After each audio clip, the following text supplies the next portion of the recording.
যাপন করছেন। আমার ফিলিস্তিন মুসলমান ভাই বোনরা, অসংখ্য গণিত ভাই বোনেরা শহীদ হয়েছেন। সরকারি তথ্য মতে 50,000-এর উপরে, বেসরকারি তথ্য মোতাবেক প্রায় 70,000-এর কাছাকাছি। আল্লাহু আকবার। শহীদ হয়েছে।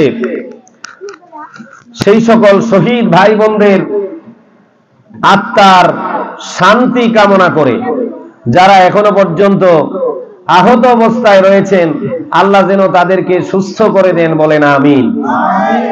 এই পরিস্থিতিতে আজকের এই মাহফিল আমরা শুরু করেছি। এই মাহফিল থেকে আমরা দোয়া করব আমাদের ফিলিস্তিনি মুসলমান ভাইদের উপর যেন আল্লাহর রহমত নাজিল হয়। বর্বর জালিম ইসরায়েলের উপর যেন আল্লাহর গজব নাজিল হয়, সেই দোয়া আমরা করব। আপনারা বলেন আমিন। এই যে তারা শহীদ হচ্ছে, তাদের উপরে নির্যাতন করা হচ্ছে, এবার বলেন মুসলমানদের তাদের বিরুদ্ধে জিহাদ করা এখনো কি ফরজ হয় নাই? জোরে বলেন, ফরজ কি হয় নাই? তামাম পৃথিবীর সব মুসলমানদের তাদের বিরুদ্ধে জিহাদ করা ফরজ। কথা কোন ঠিক না বেঠিক? কিন্তু আমাদের এই বর্ডারের কারণে, বাংলাদেশ অত্যন্ত দূরে থাকার কারণে আমরা গিয়ে উপস্থিত হতে পারি না। কিন্তু আমাদের একটা নীরব প্রতিবাদ আছে, নীরব জিহাদ আছে, নীরব যুদ্ধ আছে। সেটা হলো তাদের ইসরায়েলি পণ্যকে বয়কট করা। কথা কোন ঠিক না বেঠিক? আমি এইটা দিয়ে আলোচনা শুরু করব। রাগ করতেছেন আপনারা? কেন রাগ করবেন? আল্লাহ পাক বলতেছেন, রব্বুল আলামিন পবিত্র কালামুল্লাহ শরীফের মধ্যে বলেন, কুতিবা আলাইকুমুল কিতালু ওয়া হুয়া কুরহুল লাকুম। আমি আল্লাহ তোমাদের জন্য জিহাদকে ফরজ করে দিয়েছি। চিৎকার করে বলুন সুবহানাল্লাহ। যদিও তোমাদের সেটাতে কষ্ট হয়, জিহাদে যদিও কষ্ট হয়, তারপরেও জিহাদ ফরজ করেছেন কে? আরো জোরে বলেন কে? ও মিয়া ভাই, আমার নবী বলেছেন, কুল্লু মুসলিমুন আজসাদ। সমস্ত দুনিয়ার সব মুসলমানগণ হচ্ছেন একটা দেহের মতো। সব মুসলমানগণ, তামাম দুনিয়ার 200 থেকে 250 কোটি সব মুসলমান একটা দেহ।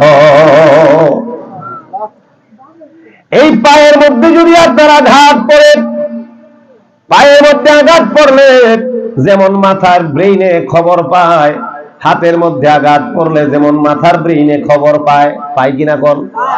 হ্যাঁ, সামান্য একটা বড়ইর কাঁটা যদি আপনার পায়ের মধ্যে লাগে, মনে হয় জানটা বের হয়ে যাচ্ছে, আপনি উহ মাগো ওহ আল্লাহ গো বলে চিৎকার মেরে উঠেন। কথা কোন?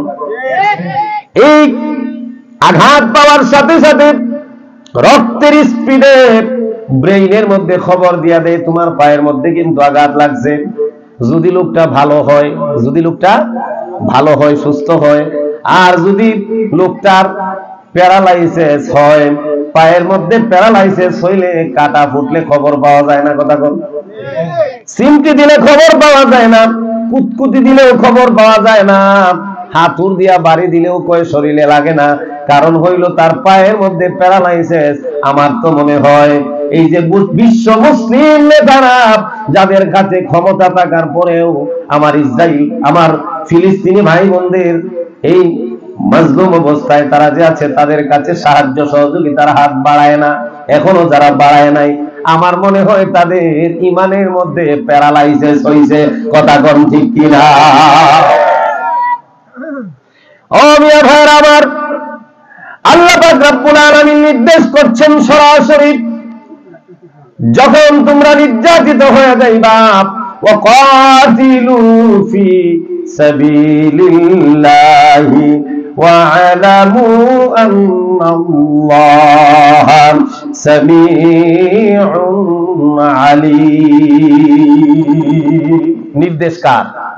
আরো জোরে বলেন কার? ও দুনিয়ার মানুষ, যুদ্ধ করো, জিহাদ করো, জিহাদ ফি সাবিলিল্লাহতে অংশগ্রহণ করো। যদি তোমরা অংশগ্রহণ করো জানিয়া রাখো আমি আল্লাহ পাক রব্বুল আলামিন সবকিছু জানি এবং দেখি। জোরে কন্যা সুবহানাল্লাহ। সবকিছু শুনি এবং জানি এবং দেখি। সবকিছু আমার আল্লাহ জানে কি জানে না?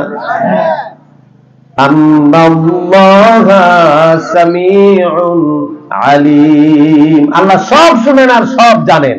জোরে কোন কথা ঠিক কিনা? ইন্নাল্লাহা আলা কুল্লি শাইইন কাদির। আল্লাহ সর্বময় ক্ষমতার মালিক, এতে কোনো সন্দেহ নাই। আজকে জিহাদের কথা শুনলে মানুষের অনেকের গায়ে চুলকানি আসে কি আসে না? কথা কোন জোরে কোন আসে কি আসে না? জিহাদ ফি সাবিলিল্লাহর কথা শুনলে শরীরের মধ্যে চুলকানি আসে, ভালো লাগে না কথাগুলা। আমার আল্লাহ কয় তোমাদের জন্য জিহাদ করা ফরজ। এই ফরজ কাজটা তোমাদের কষ্ট হইলেও তোমাদের জন্য ফরজ। হাজিরিনে কেরাম, আমার মুসলমান ভাই যারা ফিলিস্তিনের জমিনে নির্যাতিত হচ্ছে, আল্লাহ যেন তাদের কষ্টকে লাঘব করে দেয়। চিৎকার করে বলেন আমিন। ও মিয়া ভাই, যারা আজকে ফিলিস্তিনে নির্যাতিত হচ্ছে, যাদেরকে আজকে শহীদ করা হচ্ছে, তারা তো অবশ্যই জান্নাতে চলে যাবে, কারণ তাদেরকে আমার আল্লাহ রিজিক দেয়। জোরে বলেন কি দেয়? তাদেরকে কবরের মধ্যে রিজিক দেয় কে? আল্লাহ। আল্লাহ আল্লাহ যে তাদেরকে কবরের মধ্যে রিজিক দেয়, এতে আমাদের কোনো সন্দেহ আছে? বলেন নাই। আল্লাহ রাব্বুল আলামিন বলেন ওয়ালা তাহসাবান্নাল্লাযীনা কুতিলু ফি সাবিলিল্লাহি আমওয়াতা। যারা আমি আল্লাহর রাস্তায় জিহাদ করে শাহাদাত মোবারক বরণ করে, তাদেরকে তোমরা মৃত বলিও না, কখনো ধারণাও করিও না যে তারা মৃত। আল্লাহ কয় লা তাহসাবান্না, তোমরা ধারণাও করিও না তারা যে মৃত, এটা তোমরা ধারণাও করিও না। তো তারা কি? আল্লাহ পাক রব্বুল আলামিন বলেন বাল আহইয়াউন, বরং তারা হচ্ছে আমি আল্লাহর নিকট জীবিত। একবার চিৎকার মেরে জোরে বলা যাবে কি সুবহানাল্লাহ? এই তারা কি বলেন? তারা কি জীবিত?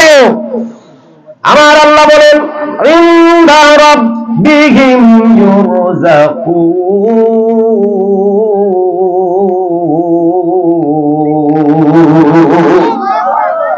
বরং আমি আল্লাহর তরফ থেকে তাদের নিকট রিজিক দিয়ে থাকি। জোরে বলেন আলহামদুলিল্লাহ। কি রিজিক দেয়? কি রিজিক দেয় তাদেরকে? আমরা যেমন ভাত খাই, ডাল খাই, তরকারি খাই, এমন রিজিক কি দেয়? কি রিজিক দেয়?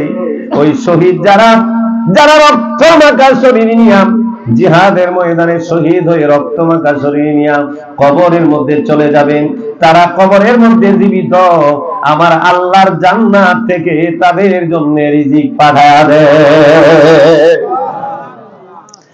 আল্লাহ অন্য জায়গায় বলেন ও দুনিয়ার মানুষ শুনো, ولا تقولوا لمن يقتل في سبيل الله أموات بل أحياء ولكن لا يشعرون। চিৎকার মেরে বলেন সুবহানাল্লাহ। আমার আল্লাহ বলেন ও দুনিয়ার মানুষ, লা তাকুলু লিমান ইয়াকতালু ফি সাবিলিল্লাহি আমওয়াত, যারা আমি আল্লাহর রাস্তায় জীবন দেয় তাদেরকে তোমরা মৃত বলিও না। তাদেরকে মৃত বলা যাবে? জোরে বলেন যাবে? আজকে 70,000 ভাই বোন যারা শহীদ হয়েছে ফিলিস্তিনের জমিনে, একজনও মৃত না। আমার আল্লাহর নিকট তারা সবাই জীবিত। বলেন আলহামদুলিল্লাহ। আমার আল্লাহ বলেন বালা হিয়াউ, বরং তারা জীবিত, ওয়ালাকিন লা ইয়াশউরুন, তারা যে জীবিত এটা তোমরা বুঝো না। আমি আল্লাহ রাব্বুল আলামিনের দ্বারাই তারা জীবিত, তাদেরকে কবরের মধ্যে জীবন দান করেছি আমি আল্লাহ। একবার জুড়ে বলা যাবে কি সুবহানাল্লাহ? ও মিয়া ভাই আমার, আপনার কাছে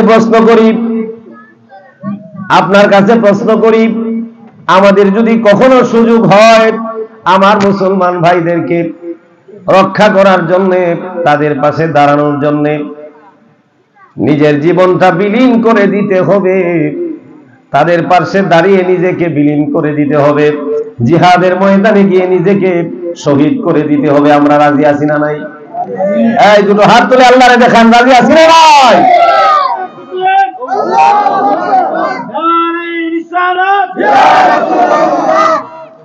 আল্লাহ রাব্বুল আলামিন বলেন, এই যে আজকে ফিলিস্তিনের জমিনে যারা বস্তু হারা হইল, যারা ঘর বাড়ি হারা হইল, যারা হিজরত করে অন্য জায়গায় চলে গেল, তাদের সম্পর্কে আমার আল্লাহ পাক রব্বুল আলামিন 1400 বছর আগেও এরকম ঘটনা হয়েছে কি হয় নাই বলেন? মুসলমানদের সাথে কাফের মুশরিকরা যে এরকম কাজ করে, এটা আজকের নতুন না, দীর্ঘকাল যাবত তারা করে আসতেছে। আমার আল্লাহ পাক রব্বুল আলামিন কোরআনে বলেন, আল্লাযীনা আমানু ওয়া হাজারু ওয়া জাহাদু ফি সাবিলিল্লাহি বিআমওয়ালিহিম ওয়া আনফুসিহিম। ও দুনিয়ার মানুষ, যারা আমি আল্লাহ পাক রব্বুল আলামিনের উপর ঈমান আনয়ন করবে এবং যারা জিহাদ করবে এবং যারা হিজরত করবে, জিহাদ করে গাজার মুসলমানদের উপরে, ফিলিস্তিনের উপরে, ফিলিস্তিনের গাজা এবং রাফার উপরে ইসরায়েলের বর্বর বাহিনী আক্রমণ করে তাদের উপর যে অত্যাচারটা করলো, তাদের বাড়িঘর যে ভেঙে দিল, তারা যে আবার হিজরত করলো, মনে হয় যেন এই আয়াতগুলো 2023 সাল থেকে 25 সালের ভিতরে নাজিল হয়েছে, এমন মনে হয়। কথা কোন ঠিক না বেঠিক? আমার আল্লাহ জানেন কিয়ামত পর্যন্ত এই ইহুদি এবং খ্রিস্টানেরা মুসলমানদের উপরে আক্রমণ অত্যাচার করতেই থাকবে। কথা কোন? কারণ আল্লাহ কোরআনে অন্য জায়গা বলে রেখেছেন, লাতাজিদান্না শাদ্দান্নাসা আদাওয়াতাল লিল্লাযিনা আমানুল ইয়াহুদা ওয়াল্লাযিনা আসরাকু। ইহুদি এবং খ্রিস্টান কখনো ঈমানদারের বন্ধু হতে পারে না। কথা কোন ঠিক কি না? ও মিয়া ভাইরা আমার, আল্লাহ রাব্বুল আলামিন বলেন, এই যে তারা হিজরত করলো গাজা এবং রাফা ছেড়ে, তারা যে দূর দূরান্তে চলে যাচ্ছে, তাদের বাড়িঘর থেকে যে তাদেরকে উচ্ছেদ করা হলো, তাদের ফলাফলটা কি হবে? আমার আল্লাহ পাক রব্বুল আলামিন বলেন, আ'যামু দারাজাতান ইনদাল্লাহ, তাদের জন্য আমি আল্লাহর কাছে রয়েছে উত্তম পুরস্কার। একবার জুড়ে বলা যাবে কি মারহাবা? এদের পরিচয়টা কি? আল্লাহ রাব্বুল আলামিন বলেন, ওয়া উলাইকা হুমুল ফাইজুন,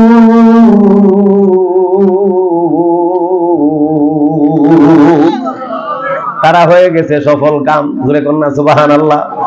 তারা কি? তারা কি সফল কাম হয়ে গেছে? তারা উঠতে উঠতে জান্নাতে চলে গেছে। তাদের উপর বোমা ফালানো হয়েছে, আমি দেখছি রে ভাই, চোখের পানি ধরে রাখার মতো না, তাদের উপরে বোমা ফেলা হয়েছে। ওই বোমার আঘাতে তারা বাতাসের মতো উপরে ফুলকির মতো উঠতেছিল, উড়ে উড়ে তারা জান্নাতে চলে গেছে। কিন্তু কিয়ামতের মাঠে যারা মুসলিম শাসকেরা রয়েছে ক্ষমতা থাকার পরেও এই মজলুমের পক্ষে দাঁড়ায় নাই, কিয়ামতের মাঠে তাদেরকে কাঠগড়ায়, বিচারের কাঠগড়ায় দাঁড়াতে হবে। কথা কোন ঠিক কিনা? ও মিয়া ভাইরা আমার, সমস্ত দুনিয়ায় যত মুসলিম নেতারা আছে, তাদের কানের মধ্যে যেন মনে হয় বধির হয়ে গেছে, তারা কানে শুনে না, চোখের মধ্যে যেন মনে হয় অন্ধ হয়ে গেছে, তারা চোখে দেখে না। অথচ আমার আল্লাহ পাক রব্বুল আলামিন বলেন, তোমাদের কাছে যা অস্ত্র আছে, ইনফিরু খিফাফাও ওয়া সিকালাও ওয়া জাহাদু বিআমওয়ালিকুম ওয়া আনফুসিকুম ফি সাবিলিল্লাহ। যা অস্ত্র আছে, হালকা অস্ত্র থাকুক আর ভারী অস্ত্র থাকুক, তা নিয়ে তোমরা জিহাদের ময়দানে নেমে যাও। জোরে বলেন মারহাবা। যালিকুম খায়রুল লাকুম ইন কুনতুম তা'লামুন, এটাই তোমাদের জন্য উত্তম। হায় যদি তোমরা সেটা জানতে। আমরা যদি জানতাম যে জিহাদ করলে কি হয়, অবশ্যই অবশ্যই শাহজালালের তলোয়ার আরেকবার গর্জে উঠত বাংলার জমিনে, কথা কোন ঠিক কিনা? যদিও মার্চ ফর গাজায় অসংখ্য গণিত মুসলমানেরা শরীক হয়েছে, তাকবীরে তাকবীরে স্লোগানে স্লোগানে মুখরিত করেছে, বলেন আলহামদুলিল্লাহ। কিন্তু ক্ষমতা নাই সেখানে যাওয়ার, ক্ষমতা নাই যুদ্ধ করার। বাংলার মুসলমান বিশ্বকে দেখাইছে যে আমরা এখানে তাকবীর দেই, প্রয়োজন হলে সেখানে গিয়ে যুদ্ধেও শরীক হতে প্রস্তুত আছি, কথা কোন ঠিক কিনা?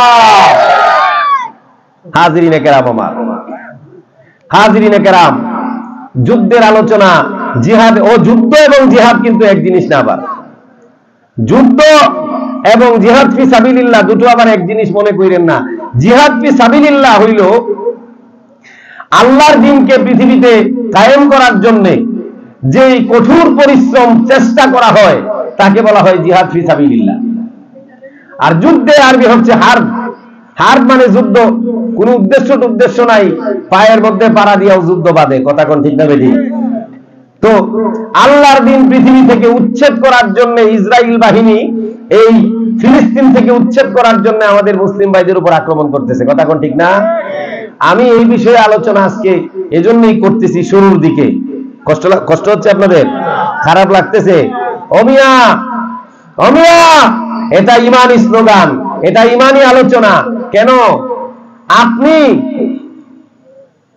ইসরায়েলকে ভালোবাসেন না, ঘৃণা করেন, অথচ ইসরায়েলের পণ্য ক্রয় করে ব্যবহার করেন?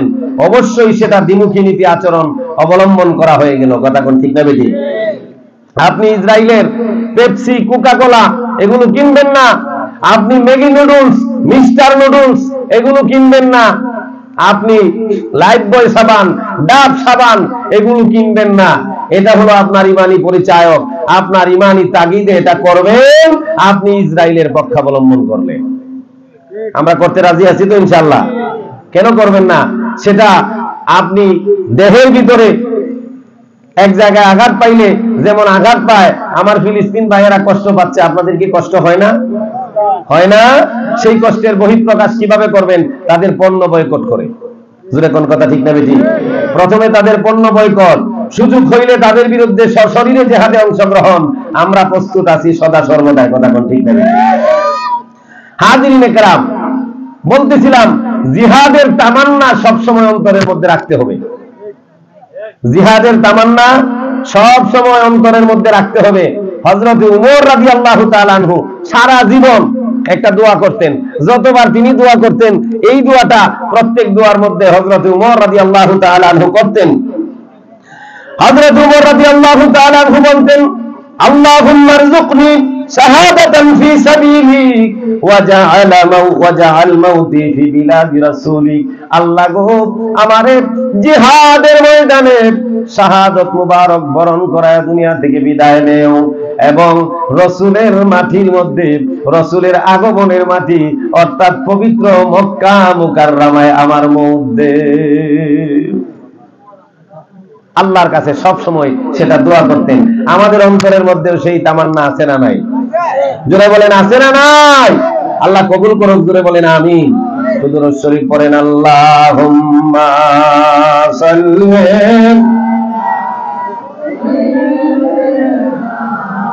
মাওলানা মুহাম্মাদ ওয়া আলা সাইয়্যিদিনা মাওলানা মুহাম্মদ। হাজরিনে কেরাম আমার দয়াল নবীর প্রেমে পড়ে, আমার দয়াল নবীর জন্য জিহাদের ময়দানে আমার মুসলমান ভাইদের প্রতি সংহতি স্থাপন করেন। ফিলিস্তিনি ভাইদের উপর যে আক্রমণ হচ্ছে, তারা যে মাজলুম, তাদের পক্ষে ইসরায়েলের বিরুদ্ধে ফিলিস্তিনিদের পক্ষে সংহতি স্থাপন করে। আমরা যদি নবীর মহাব্বতে, কার মহাব্বতে বলেন? নবীর মহাব্বতে শাহাদত মুবারক বরণ করার তামান্না অন্তরের মধ্যে রাখতে পারি, সেটা নবীর মহাব্বতেরই বহিঃপ্রকাশ ঘটবে, কথা কোন ঠিক না বেঠিক? নবীর জন্য, নবীর হুকুম পেয়ে সাহাবায়ে কেরাম জিহাদের ময়দানে নিজেদের জীবনকে বিলায়া দিতেন, নিজেরা যদি শহীদ হয়ে যাইতেন এতেও কোনো আপত্তি থাকতো না, কারণ সাহাবায়ে কেরাম নবীর জন্য নিজের জীবনটাকে তুচ্ছ মনে করতেন, নবীর জন্য নিজের জীবনটাকে তুচ্ছ মনে করতেন। নবীর মহাব্বতে, মুসলমানিত্বের মহাব্বতে, ঈমানের তাগিদে আমরাও নিজেদের জীবনকে তুচ্ছ মনে করে নবীর মহাব্বতে কখনো মুসলমান ভাইদের পাশে দাঁড়াতে আমরা প্রস্তুত আছি না নাই? আল্লাহ কবুল করুক। হাজিরিনে কেরাম, মুতার যুদ্ধের ঘটনা আমার মনে হয়েছে। মুতার যুদ্ধে সাহাবায়ে কেরামকে দয়াল নবীজি একত্রিত করে ট্রেনিং দিচ্ছেন, আলোচনা করছেন, যুদ্ধের ব্যাপারে আলোচনা করতেছেন। 1,00,000 সৈন্যবাহিনীর বিরুদ্ধে, মতান্তরে 2 লক্ষ সৈন্যবাহিনীর বিরুদ্ধে মাত্র 3,000 সৈন্যবাহিনী দয়াল নবীজি প্রস্তুত করছেন। কত হাজার? মাত্র 3,000 সৈন্যবাহিনী প্রস্তুত করতেছেন। এর মধ্যে নবী ঘোষণা করলেন যে এই যুদ্ধের সেনাপতি হবে 3 জন। জোরে বলেন কয়জন? 3 জন সেনাপতি হবে। 1 নম্বরের সেনাপতি হবে হযরতে যায়েদ বিন হারিসা রাদিয়াল্লাহু তাআলা আনহু। 2 নম্বর সেনাপতি হবে হযরতে জাফর বিন আবি তালিব রাদিয়াল্লাহু তাআলা আনহু, এবং 3 নম্বর সেনাপতি হবে হযরতে আব্দুল্লাহ ইবনে রাওয়াহা রাদিয়াল্লাহু তাআলা আনহু। 3 জন সেনাপতি। বলেন একটা যুদ্ধের মধ্যে সেনাপতি কয়জন লাগে? কয়জন? আরো জোরে বলেন, একটা যুদ্ধের মধ্যে সেনাপতি কয়জন লাগে? 1 জন। নবীজি বললেন 3 জন সেনাপতি লাগবে। 3 জন সেনাপতির নাম নবীজি ঘোষণা করলেন। বোঝা যায় যে 1 নম্বর সেনাপতি এবং 2 নম্বর সেনাপতি নির্ঘাত শহীদ হয়ে যাবে, কিন্তু আমার দয়াল নবীজির মুখনিসৃত বাণী অনুযায়ী 3 জন সেনাপতি তিনি নির্বাচন করেছেন। 3 থেকে 3 জন সেনাপতি মুতার যুদ্ধের ময়দানে শহীদ হয়ে গিয়েছেন। জুড়ে বলবেন না আল্লাহু আকবার। নবীর মহাব্বতে তারা জীবনটাকে বিলীন করে দিয়েছেন। কেমনে বিলীন করেছেন? আজকে আপনাদের মনের মধ্যে শাহাদাতের তামান্না, শাহাদাতের স্পৃহা জাগ্রত করার জন্য, ফিলিস্তিন মুসলমান ভাইদের পাশে দাঁড়ানোর জন্য, ইসরায়েলি পণ্য সহ তাদের যে কোনো কিছু বয়কট করার জন্য এই ঘটনাটাই যথেষ্ট। আপনারা একটু কান খুলে শুনেন। দয়াল নবীজি সমস্ত সাহাবায়ে কেরামদেরকে একত্রিত করিয়া বললেন 1 নম্বর সেনাপতি হবে হযরতে যায়েদ ইবনে হারিসা, 2 নম্বর সেনাপতি হবে হযরতে জাফর বিন আবি তালিব, 3 নম্বর সেনাপতি হবে হযরতে আব্দুল্লাহ ইবনে রাওয়াহা রাদিয়াল্লাহু তাআলা আনহুমা। ওনারা 3 জনের নাম ঘোষণা করার পরে আমার নবী বললেন, যাও রে তোমরা 3 জন বাড়িতে চলে যাও, বাড়িতে গিয়া বাড়ি থেকে বিদায় নিয়ে আসো, আত্মীয় স্বজন যারা আছে তাদের কাছে দেখা করে আসো। হযরতে আব্দুল্লাহ ইবনে রাওয়াহা, হযরতে জাফর ইবনে আবি তালিব রাদিয়াল্লাহু তাআলা আনহুমা, ওনারা 2 জন চলে গেলেন বাড়িতে, আর একজন দাঁড়ায় রইলেন হযরতে যায়েদ ইবনে হারিসা রাদিয়াল্লাহু তাআলা আনহু। উনি দাঁড়ায় রইছেন, কোন জায়গায় যায় না। আমার দয়াল নবীজিও নিচের দিকে তাকায় আছেন। হযরতে যায়েদ ইবনে হারিসা ডাক মারলেন, নবী গো, ইয়া রাসূলুল্লাহ, ইয়া হাবিবাল্লাহ, ছোট অবস্থায় আপনার কাছে আসছি, মা বাবা আমাকে নেওয়ার জন্য এসেছিল, আমার বাবা আমার চাচারা আপনার কাছ থেকে নেওয়ার জন্য আমাকে এসেছিল। আমি বলেছি তামাম দুনিয়ার সবকিছু মা বাবা সহ সবকিছু ছেড়ে দিতে পারি, নবী গো আপনার কদম ছাড়তে পারবো না, আমি ঘোষণা করেছি। সুতরাং নবীজি আমাকে যেহেতু ঘোষণা করেছেন বাড়ি থেকে বিদায় নিয়ে আসার জন্য, বাড়ি তো আমার নাই, বাবাও আপনি, মাও আপনি, সবকিছু আপনি, দয়াল নবী গো আমি কার কাছ থেকে আর বিদায় নিব? ইয়া রাসূলুল্লাহ, ইয়া হাবিবাল্লাহ, আপনার কাছ থেকে বিদায় নেই, নবী আপনি আমাকে বিদায় দিন, জিহাদের ময়দানে চলে যাও। হযরত যায়েদ ইবনে হারেসা চোখের পানি ফেলায়া কাঁদতেছেন। আমার দয়াল নবীজিরও পবিত্র নুরানি চক্ষু মুবারক দিয়া নূরের ফোঁটাগুলো পড়তেছে জমিনের মধ্যে, দাড়ি বেয়ে বেয়ে গাল বেয়ে বেয়ে মাটির মধ্যে পড়তেছে। আমার দয়াল নবীজি বললেন, যায়েদ রে। আমার দয়াল নবীজি হযরত যায়েদের দিকে তাকায় না, আমার নবীজি নিচের দিকে তাকায় রয়েছেন। বাড়িতে গেলেন হযরত জাফর ইবনে আবি তালিব রাদিয়াল্লাহু তাআলা আনহু। উনি বিবাহিত, ওনার দুইটা সন্তান আছেন, ওনার দুইটা ছেলে সন্তান আছেন। বাড়িতে গেলেন, বাড়িতে গিয়া দেখলেন স্ত্রী কোরআন তেলাওয়াত করতেছেন। দরজার মধ্যে টোকা দিলেন, দরজা খুলে গেল। বললেন, কে? আমি জাফর ইবনে আবি তালিব। দরজা খুলো। দরজার ভিতরে ঢুকলেন, ঘরের ভিতরে ঢুকলেন। দুইটা বলতেছে, স্ত্রী রে, ও বিবি, আমাকে আমার দয়াল নবীজি হুকুম করেছেন জিহাদের ময়দানে যেতে হবে, মুতার প্রান্তরে যেতে হবে, আমাকে সেনাপতি নির্বাচন করেছেন, বিদায় দাও, দেখা হবে হাসরের ময়দানে। স্ত্রী বিবিকে বলতেছে, স্বামী গো, আপনি জিহাদের ময়দানে চলে যান, আমার কোনো আপত্তি নাই। দয়াল নবীজি আপনাকে সেনাপতি নির্বাচন করেছেন, তাতেও আমার কোনো আপত্তি নাই। স্বামী গো, ও স্বামী, আমি একটু দোয়া করব, আপনি শুধু আমিন আমিন বলবেন, রাজি আছেননি বলেন। হযরত জাফর ইবনে আবি তালিব রাদিয়াল্লাহু তাআলা আনহু বলতেছেন, স্ত্রী বলো, দোয়া করো, আমি রাজি আছি। স্ত্রী দুইটা হাত উঠায় আল্লাহর কাছে বলতেছে, মাবুদ, আমার বাচ্চাদের বাবা জাফর জিহাদের ময়দানে যেতে চায় দয়াল নবীর আদেশে। মাবুদ, আমার স্বামীরে তুমি গাজী বানায়া বাড়িতে ফিরাইয়া দিও। হযরত জাফর ইবনে আবি তালিব রাদিয়াল্লাহু তাআলা আনহু, হযরত জাফর ইবনে আবি তালিব রাদিয়াল্লাহু তাআলা আনহু, উনি তরবারিটা বের করলেন, খাপ থেকে তরবারিটা বের করে তরবারির উল্টা পিঠ দিয়া স্ত্রীর হাতের মধ্যে মৃদু আঘাত করলেন, কিংবা পিঠের মধ্যে মৃদু আঘাত করলেন। আঘাত করে বলতেছে, বিবি রে, উল্টা দোয়া কইরো না, আমার নবী যেখানে 2 নাম্বার সেনাপতি নির্বাচন করেছেন আমাকে, নবীজির মুখনিসৃত বাণীতে বোঝা যায় প্রথম সেনাপতি শহীদ, যেহেতু 3 নাম্বার সেনাপতিও আছে, বোঝা যায় আমি জাফর ইবনে আবি তালিব শহীদ। উল্টা দোয়া কইরো না, নবী যা বলেছেন তাই সঠিক হবে। জুড়ে কোন সুবহানাল্লাহ। তো দুরূদ শরীফ পড়েন, আল্লাহুম্মা সাল্লি বুঝিলাই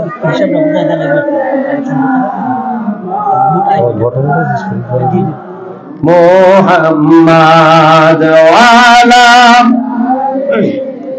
সাইয়্যিদিনা মাওলানা মুহাম্মদ। হযরত জাফর ইবনে আবি তালিব রাদিয়াল্লাহু তাআলা আনহু ঘর থেকে বের হয়ে গেলেন। স্ত্রী কান্দে ঘরের ভিতরে। ঘর থেকে বের হয়ে যাওয়ার পরে দুইটা সন্তান কাঁদতেছে আর দৌড়াইয়া আসতেছে। সন্তানগুলো বলতেছে, বাবা গো, আর কি কোনোদিন বাবা ডাকতে পারবো না? বাবা গো, আর কোনোদিন কি আমাদেরকে খুলে নিবেন না? সন্তানগুলো কান্দে, বাবা বাবা কইরা। স্ত্রীটা কান্দে ঘরের ভিতরে চোখের পানি ফেলায়া। কিন্তু জাফর ইবনে আবি তালিব রাদিয়াল্লাহু তাআলা আনহু একটা বারের জন্যও পিছনে ফিরে তাকায় নাই। একবার জোরে বলা যাবে কি আল্লাহু আকবার। বাড়িতে চলে গেলেন হযরত আব্দুল্লাহ ইবনে রাওয়াহা রাদিয়াল্লাহু তাআলা আনহু। বাড়িতে চলে গেলেন, ঘরের ভিতরে গিয়া দরজার মধ্যে টোকা দিলেন। উনি নতুন বিবাহ করেছেন, নতুন বিবি ঘরের মধ্যে, এখনো পর্যন্ত বাসর হয় নাই, বিবির সাথে সাক্ষাৎ হয় নাই। দরজায় টোকা দিয়া বলে, বিবি রে, দরজা খুলো, আব্দুল্লাহ ইবনে রাওয়াহা আসছি, তোমার স্বামী আসছি, দরজাটা খুলো। দরজাটা খোলার পরে ডাক দিয়া বলে, বিবি রে, ও বিবি, আমার দয়াল নবী আমাকে যুদ্ধের ময়দানের জন্য সেনাপতি নির্বাচন করেছে রে বিবি, যুদ্ধে চলে যাই, দোয়া কইরো, তোমার হক আমি আদায় করতে পারি নাই, দেখা হবে হাসরের ময়দানে। বিবি বলতেছে, স্বামী গো, বাহির থেকে কি কথা বলে চলে যাবেন? একবার ভিতরে ঢুকেন না, আপনারা তো ভালোভাবে দেখতে পারি নাই, নতুন বিবাহ হয়েছে, একবার দেখছি কিনা দেখছি, একটা বারের জন্য ভিতরে ঢুকেন। আব্দুল্লাহ ইবনে রাওয়াহা ডাক দিয়া দরজার আড়াল থেকে বলতেছে, বিবি রে, ও বিবি, ঘরের ভিতরে ঢোকা যাবে না, ঘরের ভিতরে যদি ঢুকি তোমার দিকে যদি আমি তাকাই, স্ত্রীর মহাব্বত আমার অন্তরের মধ্যে জায়গা পাবে রে বিবি। আমি চাই না যে অন্তরের মধ্যে আমার নবীর মহাব্বত আছে রে বিবি, যে অন্তরের মধ্যে আমার নবীর হুকুম মানার মহাব্বত আছে রে বিবি, ওই অন্তরের মধ্যে তুমি বিবি মহাব্বত ঢোকাতে চাই না।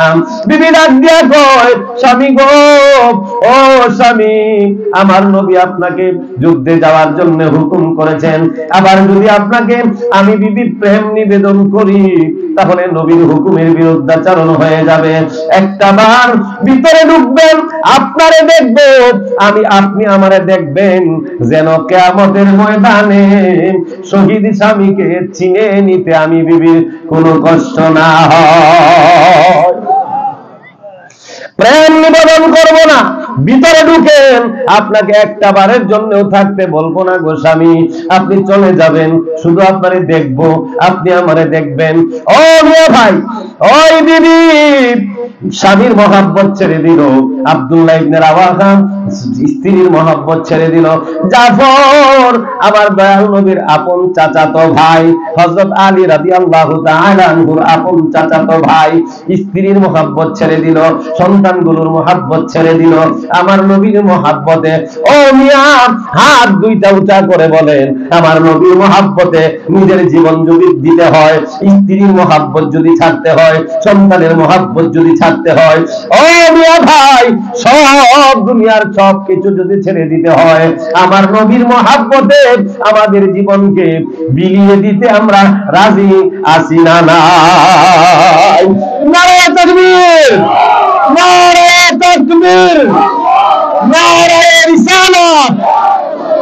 আমরা সবাই রাসূল সেনা, ভয় করি না বুলেট বোমা। মারহাবা মারহাবা মারহাবা, জোরে বলেন আলহামদুলিল্লাহ। নবীর মহাব্বতে সাহাবায়ে কেরাম নিজেদের জীবনকে বিলিয়ে দেয়, নবীর মহাব্বতে সাহাবায়ে কেরাম স্ত্রীর মহাব্বত ছেড়ে দেয়, সন্তানের মহাব্বত ছেড়ে দেয়। আমরা নবীর মহাব্বতে নিজেদের জীবন সব কিছুর মায়া ত্যাগ করতে রাজি আছি না নাই? আল্লাহ তৌফিক দান করুক, বলেন আমিন। আরো জোরে বলেন আমিন। আপনাদের কাছে বাকি আলোচনা করা হবে ইনশাআল্লাহ কয়েক মিনিটে, 1-2 মিনিটে। মাদ্রাসার হিসাবটা দিবেন ওনারা, হিসাবটা কে বলছেন?